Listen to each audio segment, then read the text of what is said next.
Why did my homeless mentor become my biggest inspiration? He taught me to see opportunities everywhere.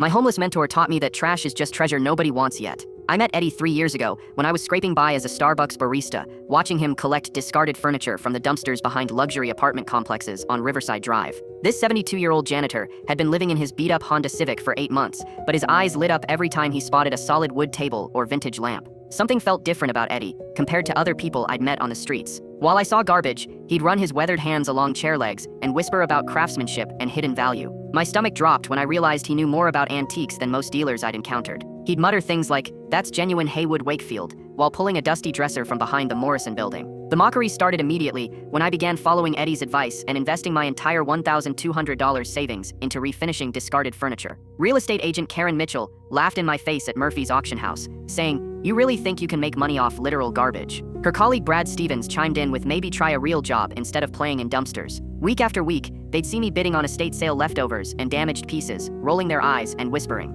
Karen once told her clients right in front of me, "Don't take advice from someone who shops in trash cans." But Eddie taught me to sand, stain, and research maker's marks during those cold winter months in his friend's garage on Oak Street. After 18 months of grinding, my first major flip happened when I bought a water-damaged mid-century credenza for $40 and discovered it was a rare George Nelson design. The collector from Chicago paid me $3,200 over the phone before even seeing it in person. Eddie was beside me when I got that call, grinning like he'd won the lottery himself. I started scaling up, buying entire estate lots and storage unit contents, following his eye for quality bones underneath ugly surfaces. Within 6 months, I was pulling in $8,000 monthly profit. The validation came when Architectural Digest featured my restored Knoll executive desk in their September issue. The same piece Karen had watched me buy for $60 at a garage sale, now worth $12,000 and sitting in a Manhattan penthouse. The magazine interviewed me about my keen eye for undervalued vintage pieces and my mentor who taught me everything. Karen stopped laughing when she saw my booth at the downtown antique fair, where I sold $41,200 worth of furniture in one weekend.